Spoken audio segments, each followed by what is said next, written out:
Anxiety. That word alone can tighten your chest. We treat it like a monster to medicate, sedate, or smother. But honestly, anxiety isn't your enemy. It's a signal that something in your life is out of line. And if you're willing to face it, really face it, anxiety can be the teacher that changes everything. I know what it's like when anxiety runs your life. I've been broke, so broke that I had to choose between food and electricity, and sometimes both. I've lived in a house so dangerous that I considered camping in the winter because the walls felt safer than the people inside my home. For 9 months, I slept barricaded in my unlocked bedroom with a dumbbell in one hand and a pair of scissors in the other because the man who rented me that place almost destroyed me. I know the anxiety of watching a business collapse, of closing the doors on something that I'd built for almost 9 years. Not because it failed, but because I refused to keep feeding corporate vultures while they chewed me up. I know the silence of scraping by, unemployable after decades of self-employment, cleaning houses just to stay alive.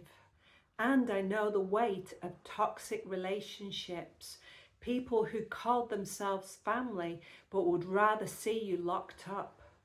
I learned the hard way that if you let other people control you, you end up in their prison, not your life.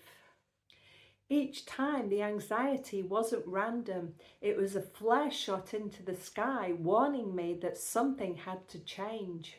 Maybe your anxiety shows up the same way.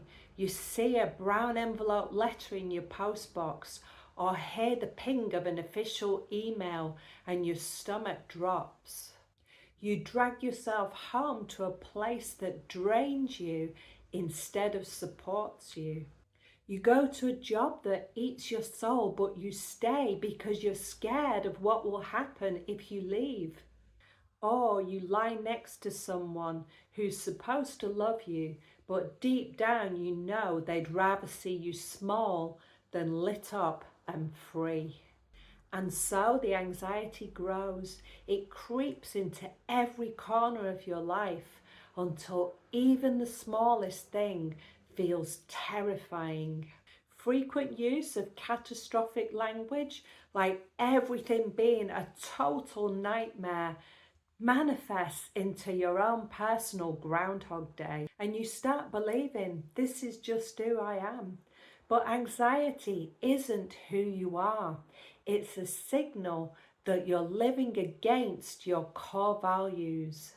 From my own experiences, I learned that anxiety and excitement feel almost the same in the body.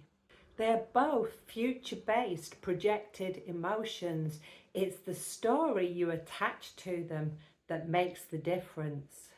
The body interprets anxiety as danger, dread, and a fear of something harmful, whereas excitement is interpreted as anticipation of something new and unfamiliar, but positive.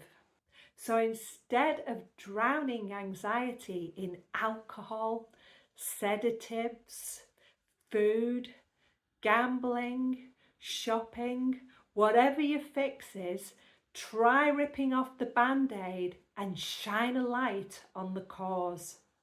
Ask yourself, is it health, money, home, work, or a relationship?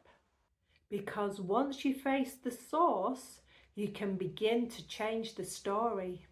If you're anxious right now, don't let it overwhelm you. It means you're primed for change. Look at your health, money, home, work, relationships, and ask yourself, where am I out of alignment?